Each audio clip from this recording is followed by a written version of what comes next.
Jangan lupa subscribe ya guys, like and comment, sama juga share-nya ya guys, sama juga hidupin loncengnya. Makasih. Assalamualaikum.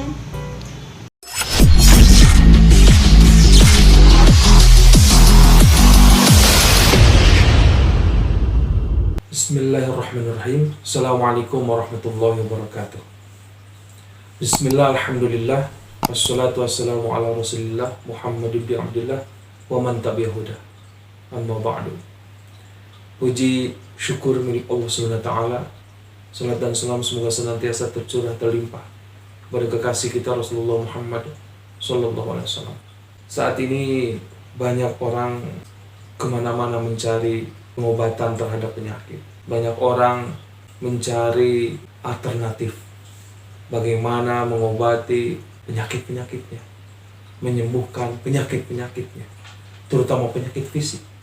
Di dalam Islam kita diajarkan untuk terlebih dahulu mengobati apa yang ada di dalam hati kita, karena katanya bibit atau pusat dari segala macam penyakit adalah hati. Apapun penyakit dalam fisik kita ini, apapun penyakit dalam tubuh kita ini, asalnya dari hati. Maka sesungguhnya obat yang harus kita cari, obat yang harus kita intensifkan pengobatannya adalah bagaimana kita mengobati hati. Di dalam kitab Kifayatul Atqiyah disebutkan, Bismillahirrahmanirrahim, wa dawa'u qalbin khamsatun fatilawatun bitadabburil ma'na walil batnil khalaq wa qiyamul lailin wa tadarru' bis sahur wa mujalisatus salihin al fudar. Mari kita lihat. Wadawa'u qalbin khamsatun fatilawatun. Obat hati itu ada 5. Yang pertama, fatilawatun bitadabburil ma'na. Membaca, mengkaji ayat-ayat Al-Quran dengan mentadaburi maknanya. Mengkaji maknanya. Sehingga apapun persoalan, apapun permasalahan yang kita hadapi, mampu kita lihat, kita baca, kita cari solusinya di dalam Al-Quran. Oleh karenanya, saya mengajak, marilah kita membaca Al-Quran.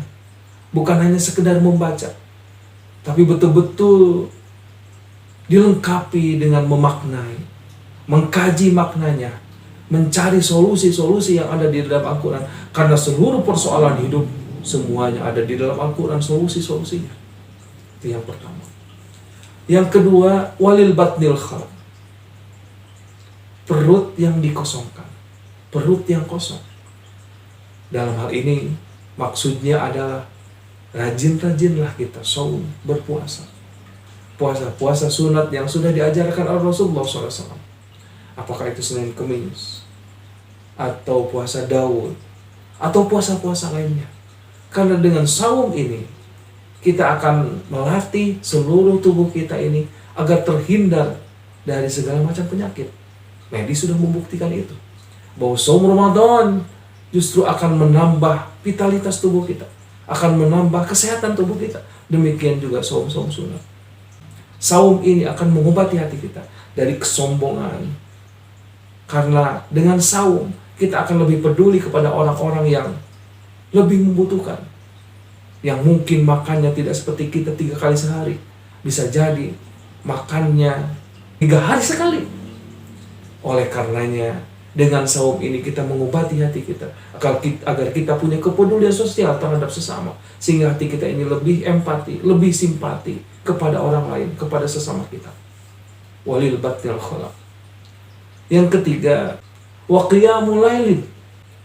Berdiri di tengah malam dengan sholat malam, tahajudnya, hajatnya, witirnya kita laksanakan. Karena Allah menjanjikan itu. Sholat malam akan dijadikan oleh Allah sebagai tempat di mana kita akan diangkat derajatnya. Maqam mahmudah kata Allah. Kita akan ditempatkan di tempat terbaik, di tempat yang terpuji. Qaulan thaqila kata ada ayat lain. Kata-kata kita akan berbobot dengan sholat malam. Oleh karenanya sholat malam ini mampu mengobati hati kita. Karena kita semakin dekat kepada Allah. Manakala kita semakin dekat kepada Allah, hati kita semakin dekat kepada Allah, Allah akan terus memberikan solusi-solusi terhadap permasalahan kita. Penyakit lahir, penyakit batin, Allah akan memberikan solusinya. Yang berikutnya, at-tadarrub bis-sahur. Setelah kita melaksanakan qiyamul lail, hendaklah tadarrub bis-sahur. Handap ashor, DP, melaksanakan aktivitas ibadah lain selain sholat tadi. Bisa dengan zikir, bisa dengan membaca Quran, bisa dengan tafakkur, tadabbur terhadap ciptaan Allah Subhanahu wa taala. Sehingga hati kita ini semakin bening, hati kita ini semakin bersih, semakin dekat kita kepada Allah Subhanahu wa taala. Karena Dia yang betul-betul memantau segala kebutuhan kita, betul-betul memantau segala apa hajat kita. Sehingga kita menjadi tenang, sehingga ketenangan hati ini membawa tubuh kita ini semakin sehat. Wa mujalisatu sholihin al-fudala. Yang kelima adalah berkumpul dengan orang-orang yang soleh. Sering-seringlah kita berkumpul dengan orang-orang yang soleh. Karena lingkungan kita akan sangat mempengaruhi perilaku kita. Lingkungan kita akan sangat mempengaruhi hati kita. Semakin kita sering berkumpul dengan orang-orang yang soleh, semakin kita terbawa motivasi, terinspirasi oleh mereka.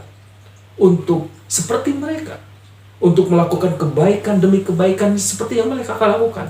Karena orang-orang yang soleh pasti mengikuti Allah dan Rasulnya. Orang-orang yang soleh akan menginspirasi kita untuk terus rajin beribadah. Orang-orang yang soleh akan menginspirasi kita untuk terus menjauhi apapun yang dilarang oleh Allah. Dan akan menginspirasi kita terus melaksanakan perintah-perintah Allah Subhanahu wa taala. Sehingga jadilah kita orang yang bening hatinya, bersih hatinya, sehat lahir, sehat batin. Oleh karena itu, marilah kita melaksanakan kelima hal ini. Sehingga kita mampu mengobati hati kita, sehingga terpancarlah dari hati kita ini kebeningan, kebersihan hati, dan akhirnya berimbas kepada fisik kita ini. Fisik pun menjadi tenang, menjadi rileks dan sehat walafiat. Ini saja yang bisa saya sampaikan. Mudah-mudahan bermanfaat. Wassalamualaikum warahmatullahi wabarakatuh.